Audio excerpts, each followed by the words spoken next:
is not far from the truth. You know what many of them do to be able to make money? They tell a lot of lies. One of them was telling me something. He said, if you work in a banking sector, for instance, it will take the mercy of God for you to avoid lying. You do a lot of things. May the Lord have mercy in Jesus' name. So, and Judas had the best pastor.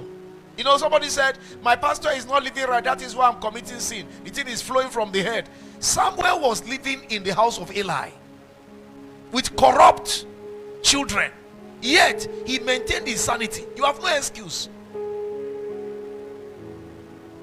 If Judas with the best pastor went to hell, then you have no excuse. It's not about your pastor, it's about your choice. Like we said yesterday, people make choice about their destination by the life they've chosen to live. Because every path leads to an end. So hell is reserved for the wicked ones. The Bible says in the book of Psalms 9 verse 17, the wicked shall be turned into hell, and all the nations that forget God. I used to wonder, each time I read this passage of the scripture, is it possible for a whole nation to do what? To forget God, a whole nation. But the Bible tells us it's possible. That a whole nation can forget God. Sodom and Gomorrah forgot God, and all of them went to hell. Sodom and Gomorrah, a whole nation. Somebody was asking, is it with the children? I don't think the children were excluded. A whole nation perished one day. It's a horrible situation. Now, if the king of Nineveh insisted that including sucking children should fast, and everybody fasted, including animals, it means that God's anger would have come upon every one of them had they not fasted. Had they not fasted. So I'd like you to know tonight that God is a very serious God.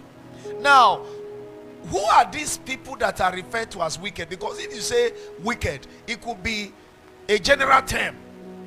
We want to be able to streamline. What does it mean to be wicked?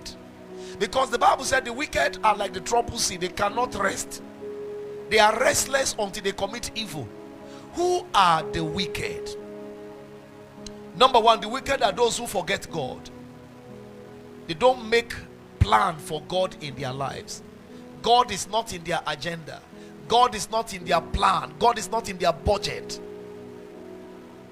When they make budget, they don't include God. When they make plans, they don't include God. They only look for God when things are bad. When things are beginning to fall apart, then they start looking for God.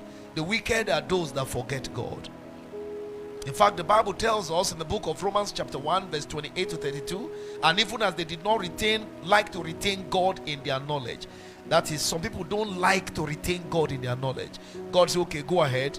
He gave them over to a reprobate mind to do those things which are not convenient, being filled with all unrighteousness, fornication, wickedness, covetousness, maliciousness, full of envy, murder, debate, deceit, malignity, whisperers, backbiters, haters of God, despiteful, proud, boasters, inventors of evil things, disobedient to parents, without understanding, covenant breakers, without natural affection, implacable, unmerciful, who, knowing the judgment of God, that they which commit such things are worthy of death, not only do the same, but have pleasure in them that do them. That is, you are not committing them, but you like watching them. Like Black Brother Niger. You are not doing what they are doing there, but you like owning the channel. Hey, see the way he just behaved. I like this guy, he's my guy. You will share the same quarter with them. Somebody say, God forbid. The wicked are those who know what is right to be done, but they refuse to do it. James 4 verse 17, therefore to him that knoweth to do good and doeth it not, to him it is sin. The wicked is anyone who buries his or her gifts and will not use it to serve God's purpose for their lives. Highly gifted, highly anointed, but they will not use their gift to serve God. Jesus gave us a parable in the account of Matthew 25. It's a lengthy read, but I just want to pick a few verses. Verse 24. Then he which had received the 1 talent came and said, Lord, I knew thee that thou art an hard man, reaping where thou hast not sown, and gathering where thou hast not strawed. And I was afraid, and went and hid thy talent in the earth.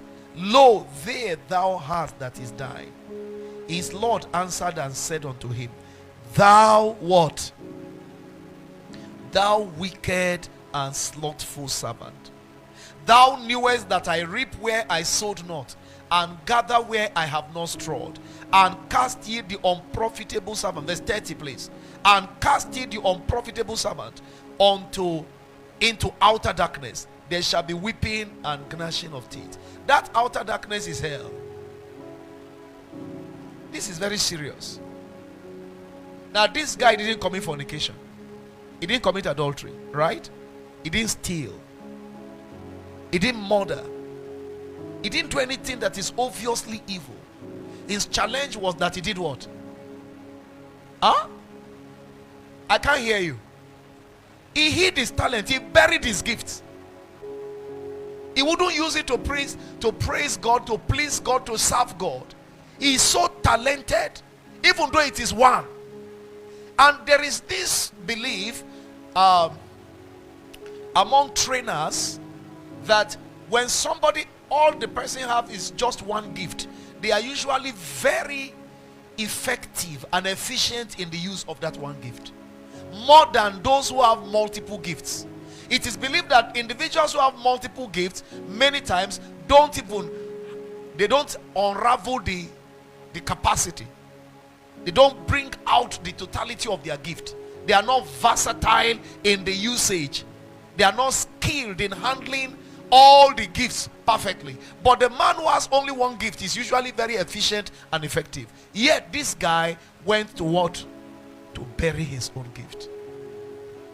Are you there tonight? You are so gifted. I don't know which area. You know you are gifted. And you know this gift. You know, gift is something that you didn't go to school to learn about it. It's something you do naturally. Something you are effortless in. You do it and you excel more than those that went to school to read about it. But you have buried your gift. You are a candidate for hell. Now, is it okay? Does it look good that somebody who is nice, he comes to church, he has never killed anybody, he has never committed adultery, he's never committed fornication. The only area where he's guilty is that is what? He buried his gift. Now he's sharing the same apartment in hell with a killer, a murderer, with a prostitute who has murdered many innocent children. Is the equation balanced? But you see, God is no respecter of person. Every sin has the capacity of taking you to hell. May God have mercy. Hell is a place for the dead. Hell is a place for